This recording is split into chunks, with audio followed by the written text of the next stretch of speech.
तो hello friends, कैसे हैं आप सब। उम्मीद करते हैं कि सब लोग बहुत बढ़िया होंगे और अपने सेमेस्टर एग्जाम की तैयारी बहुत अच्छी तरीके से कर रहे होंगे।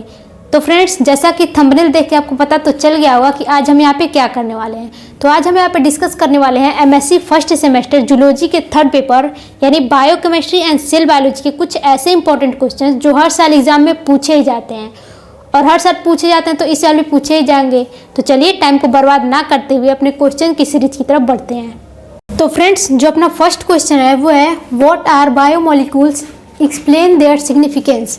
तो बायोमोलिक्यूल्स क्या होते हैं, मतलब बायोमोलिक्यूल्स तो हम लोग क्लास 11 से ही पढ़ते आ रहे हैं, तो कैसे नहीं पता होगा। और बीएससी में भी डिटेल में पढ़े हैं इसको। तो चलिए यहाँ भी जान लेते हैं क्या होता है, हल्का फुल्का जान लेते हैं। बाकी तो हम केवल क्वेश्चन करवाने आए हैं आप लोग को, लेकिन थोड़े थोड़े कुछ कुछ बताते रहेंगे इसके बारे में। तो चलिए बायोमोलिक्यूल्स क्या होते हैं। तो बायोमोलिक्यूल्स, देखो बायोमोलिक्यूल्स में दो वर्ड आ रहे हैं क्या, बायो और मॉलिक्यूल्स। बायो मतलब लिविंग और मॉलिक्यूल्स मतलब मॉलिक्यूल्स होते हैं, कंपाउंड्स होते हैं, ये कंपाउंड्स मान लो। अब देखो बायो मॉलिक्यूल्स मतलब जो ऐसे कुछ कंपाउंड्स होते हैं जो लिविंग ऑर्गेनिज्म में पाए जाते हैं उन्हें बायो मॉलिक्यूल्स कहते हैं। मतलब लिविंग ऑर्गेनिज्म में पाए जाते हैं और वो उनके लिए बहुत ज़्यादा इसेंशियल होते हैं, उन्हें क्या कहते हैं, बायोमोलिक्यूल कहते हैं। अब कुछ एग्जांपल कौन कौन से हो जाएंगे बायोमोलिक्यूल के। देखो हम लोगों में लिविंग ऑर्गेनिज्म में क्या क्या पाया जाता है, कार्बोहाइड्रेट,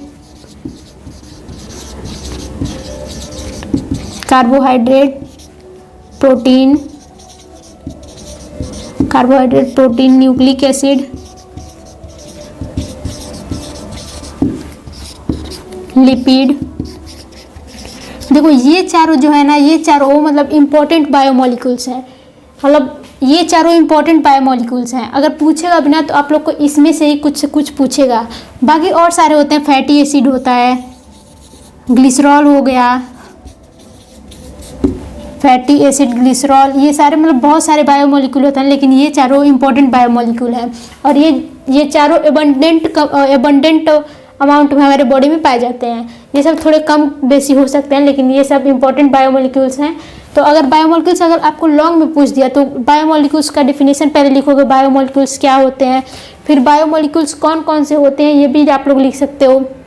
कौन कौन से होते हैं उसको लिखने के बाद carbohydrate, protein, nucleic acid, lipids, इन सब के बारे में 8-8, 10-10 लाइन लिखते जाओगे आप लोग का मतलब 3 से 4 पेज तो ऐसे ही भर जाएगा बायोमोलिक्यूल से। कार्बोहाइड्रेट क्या होते हैं, इसके फॉर्मूला क्या होते हैं, प्रोटीन क्या होते हैं, प्रोटीन में कौन कौन से कंपाउंड पाए जाते हैं, मतलब अमीनो ग्रुप होता है और एक कार्बोक्सिलिक ग्रुप होता है, ये भी लिख सकते हो। न्यूक्लिक एसिड क्या होते हैं, जो मतलब इम्पॉर्टेंट हमारे न्यूक्लियस में जो एसिड मतलब न्यूक्लियस में जो कंपाउंड पाए जाते हैं, मतलब डीएनए, आरएनए, उसको हम लोग क्या कहते हैं, न्यूक्लिक एसिड कहते हैं। न्यूक्लिक एसिड यहाँ पे डीएनए, आरएनए के बारे में भी कुछ लिख सकते हो, लिपिड्स के बारे में भी कुछ लिख सकते हो।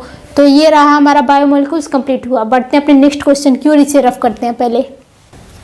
तो फ्रेंड्स, जो अपना सेकंड क्वेश्चन है वो है define Ramachandran plot and give a equation of a protein.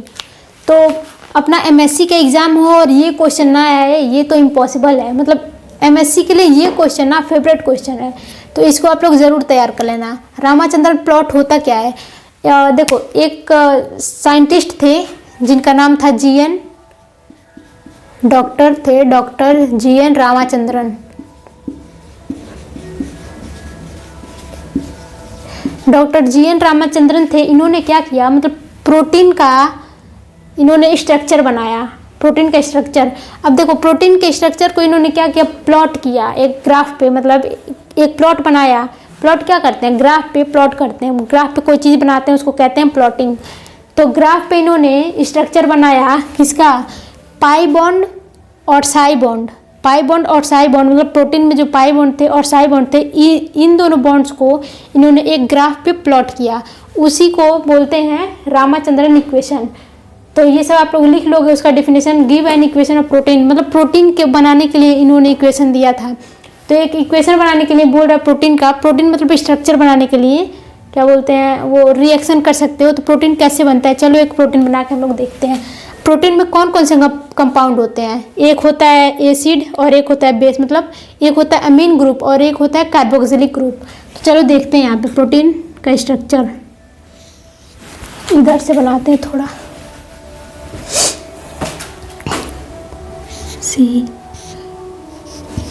NH2 इधर अमीन ग्रुप हो गया, या एक कार्बन से यहाँ पे हाइड्रोजन जुड़ जाता है, यहाँ पे कोई और ग्रुप, और इधर जो होता है उधर कार्बोक्सिलिक ग्रुप होता है, COOH, ठीक ना।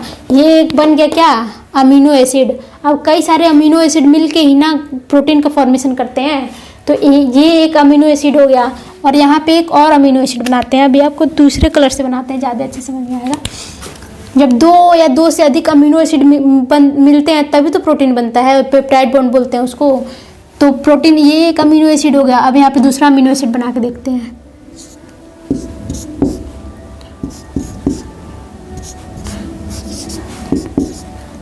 यहाँ पे हाइड्रोजन, यहाँ पे कोई और ग्रुप, यहाँ पे C डबल बॉन्ड O, यहाँ पे OH। देखो ये एक अमीनो एसिड हो गया, ये दूसरा अमीनो एसिड हो गया।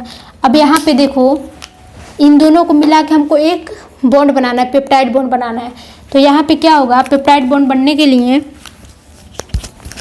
वाटर बाहर निकलेगा, ठीक ना, वाटर H2O माइनस होगा। अब कहाँ से होगा, इसका OH और इसका H, देखो यहाँ पे देखो H2O बन गया क्या, इसका OH और इसका H2O बन के बाहर निकल गया। तो हमारे पास क्या बचा, स्ट्रक्चर क्या बचा, CH। अच्छे तरीके से इसको दिखाते हैं। क्या बचा, यहाँ पे क्या बचा था, C डबल बॉन्ड O, यहाँ पे एक बॉन्ड था, यहाँ पे सेम यही बचा, NH2। अब इधर वाला क्या हुआ, रेड वाले के साइड में क्या बचा, नाइट्रोजन, यहाँ पे हाइड्रोजन, CHR COOH, यहाँ पे पूरा बच गया। अब देखो यहाँ पे ये जो हटे हैं ना, ये दोनों बॉन्ड जो बचे हैं, यहाँ पे ये निकला है, यहाँ से ये निकला है, तो ये दोनों आपस में आके जुड़ जाएंगे। तो जुड़ने के बाद ये एक ऐसा बॉन्ड फॉर्मेशन कर देते हैं। अब यही जो है, यही नया बॉन्ड फॉर्म हुआ ना, इसी को हम लोग एक प्रोटीन, ये एक प्रोटीन बन गया, ठीक ना। दो अमीनो एसिड मिले हैं तो एक पेप्टाइड बॉन्ड बन गया।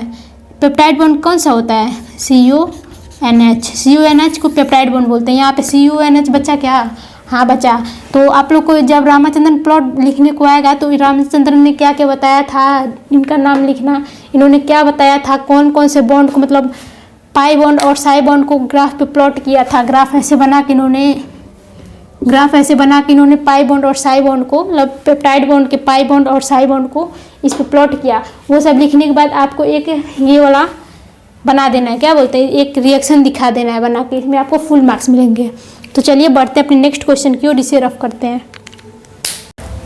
तो फ्रेंड्स जो अपना थर्ड क्वेश्चन है वो है describe the fluid mosaic model of cell membrane. तो सेल मेम्ब्रेन का आपको जो मतलब सबसे जाना माना, सबसे चर्चित जो मॉडल है फ्लूइड मोज़ेक मॉडल, उसके बारे में हम लोग को यहाँ पे डिस्कस करना है। तो फ्लूइड मोज़ेक मॉडल क्या है, ये आपका आता है सेल बायोलॉजी में। तो ये तो मतलब हम लोग 11th में भी इसको बहुत डिटेल में पढ़े थे, BSc में भी पढ़े थे, और यहाँ तो मतलब हलवा ही हलवा समझ लो इसको। और ये भी क्वेश्चन बहुत ज़्यादा इंपॉर्टेंट है MSc एग्जाम के लिए। तो देखो fluid mosaic model of cell membrane. Cell membrane पहले तो इसको लिखोगे, सेल मेम्ब्रेन क्या होता है, सेल मेम्ब्रेन के बारे में कुछ लिख दोगे, उसके बाद सेल मेम्ब्रेन को ये किसने दिया था वो लिखना है, ये फ्लूइड मोज़ेक मॉडल। और फिर फ्लूइड मोज़ेक मॉडल होता क्या है। अब तो फ्लूइड मोज़ेक मॉडल में ये है कि दो आपको लिपिड के बाइलेयर पाए जाते हैं, मतलब बाइलेयर, लिपिड बाइलेयर पाए जाते हैं, एक ऊपर एक नीचे। और बाइलेयर मतलब दो लेयर होते हैं लिपिड्स के। देखो यहाँ पे लिपिड्स के दो लेयर होते हैं, ठीक ना, एक ऊपर एक नीचे। और ये दो लिपिड के जो लेयर होते हैं ना, उसमें हेड और टेल पार्ट पाए जाते हैं। हेड ऐसे,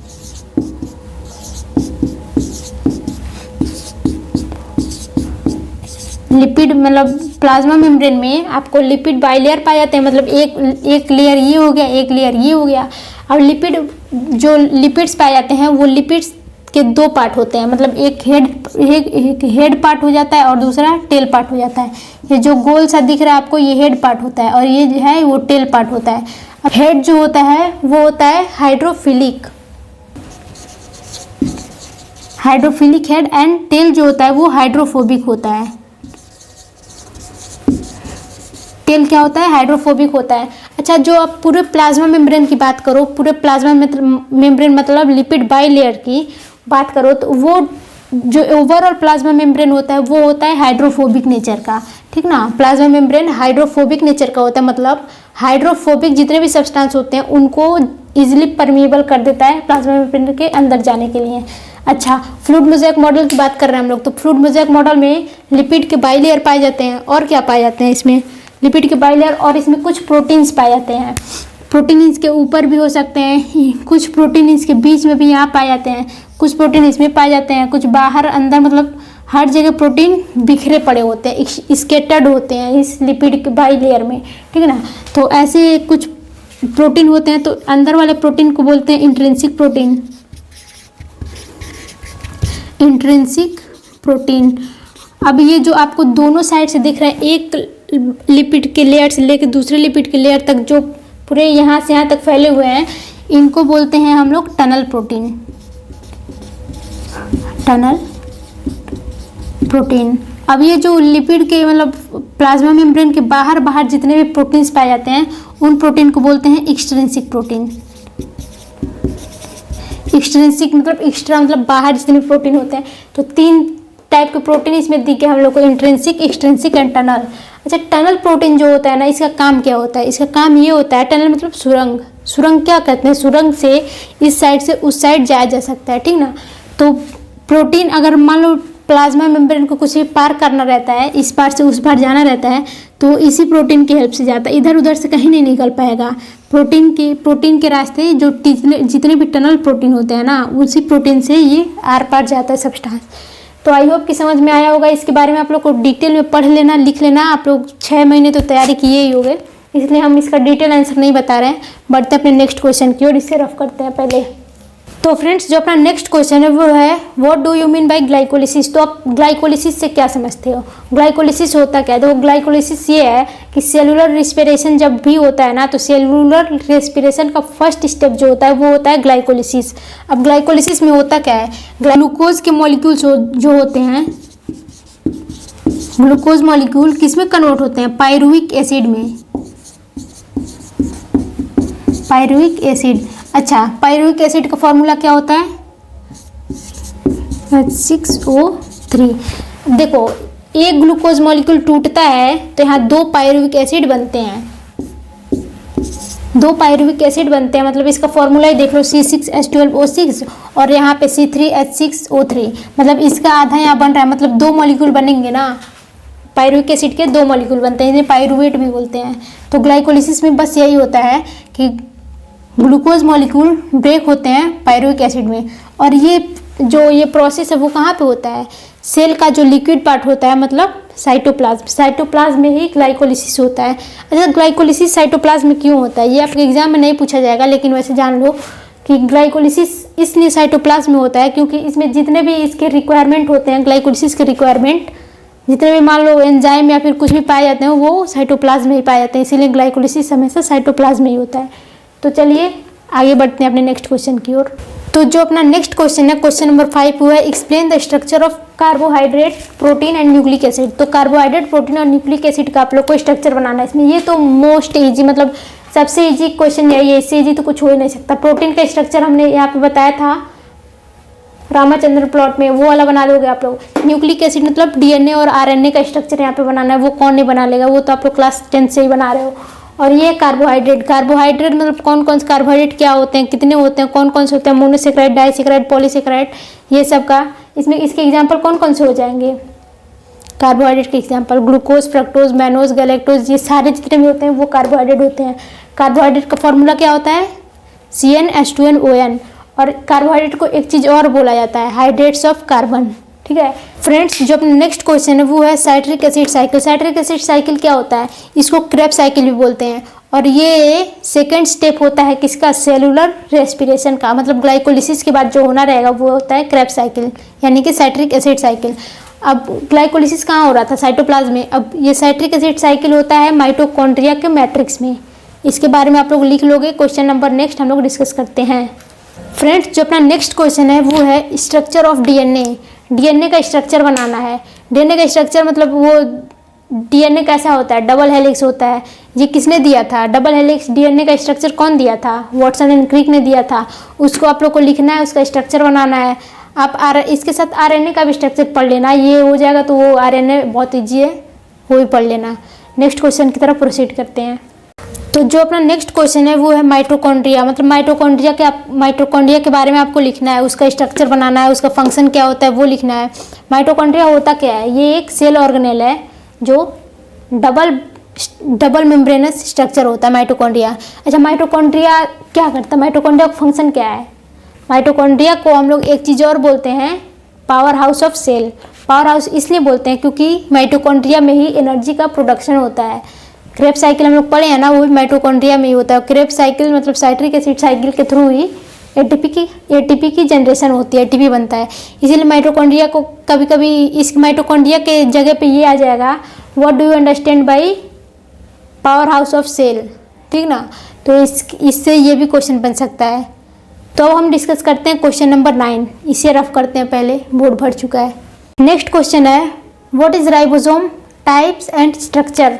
तो राइबोसोम क्या होते हैं, टाइप इसके कितने कौन कौन से टाइप होते हैं और स्ट्रक्चर कैसा होता है वो लिखना है। तो राइबोसोम क्या होते हैं यार, जो सेल में जो स्मॉलेस्ट ऑर्गेनेल होते हैं वो होते हैं राइबोसोम। स्मॉलेस्ट डेंस और स्मॉलेस्ट ऑर्गेनेल होते हैं वो होते हैं राइबोसोम, ठीक ना। राइबोसोम का डिस्कवर कौन किया था, पैलाडे ने राइबोसोम्स का डिस्कवर किया था, इसीलिए इसे एक और नाम से जाना जाता है, पैलाडेस पार्टिकल।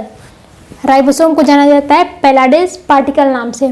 अच्छा, राइबोसोम कौन कौन से होते हैं, राइबोसोम दो टाइप के होते हैं, एक तो यूकैरियोटिक सेल्स में पाए जाते हैं और दूसरे प्रोकैरियोटिक सेल्स में पाए जाते हैं। तो जो यूकैरियोटिक सेल में पाए जाते हैं वो होते हैं 80S राइबोसोम, और जो प्रोकैरियोटिक सेल में पाए जाते हैं वो होते हैं 70S राइबोसोम।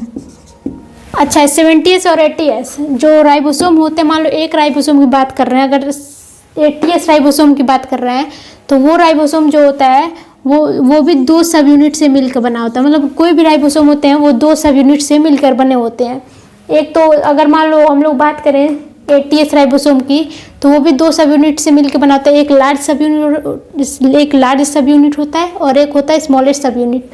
तो लार्ज सब यूनिट ऐसे कुछ होता है, लार्ज सब यूनिट बड़ा होगा और स्मॉल सब यूनिट छोटा होगा। तो जो 80S राइबोसोम है उसमें दोनों सब यूनिट, एक सब यूनिट 40S का होता है और दूसरा जो स्मॉलेस्ट सब यूनिट होता है वो होता है 40S का, ठीक ना, 40S का। अच्छा, यहाँ पे S का मतलब क्या होता है, श्वेडबर्ग कोफिशिएंट, ठीक ना, श्वेडबर्ग कोफिशिएंट होता है। और जो 70S मतलब जो प्रोकैरियोट्स में पाया जाता है वो राइबोसोम भी 2 सब यूनिट से मिलकर बना होता है। एक होता है इसका 30S राइबोसोम, मतलब स्मॉलेस्ट जो होता है वो 30S होता है और जो लार्जेस्ट सब यूनिट होता है वो 50S का होता है। अब कुछ लोग ऐड कर देंगे इसको, ये तो 50 + 30 80 हो गया, तो ये 80 ये होना चाहिए ना, लेकिन ऐसा नहीं होता है। ये श्वेडबर्ग कोफिशिएंट है, मतलब टाइमिंग इसकी S से मतलब टाइमिंग से दी जाती है। कितने टाइम में अगर आप लोग सेंट्रीफ्यूज करते हो तो कितने टाइम में कौन सा सब यूनिट नीचे बैठता है आके, तो वही वाला दे रखा है। यहाँ पे ऐड करने की जरूरत नहीं, वैसे तो इसको ऐड करोगे तो 100 हो जाएगा, लेकिन ये नहीं है। 60S और 40S ये दोनों मिलके 80S राइबोसोम बनाते हैं और 30S और 50S मिलके ये दोनों 70S राइबोसोम बनाते हैं। तो बढ़ते हैं अपने नेक्स्ट क्वेश्चन की ओर, इसे रफ करते हैं। पहले जो अपना 11th और लास्ट क्वेश्चन है वो शॉर्ट नोट लिखने को आ सकता है। कौन कौन से, oxidative phosphorylation, Michaelis Menten equation, coenzyme, cofactor, haemoglobin and myoglobin, nucleus, mitochondria, RNA and its type.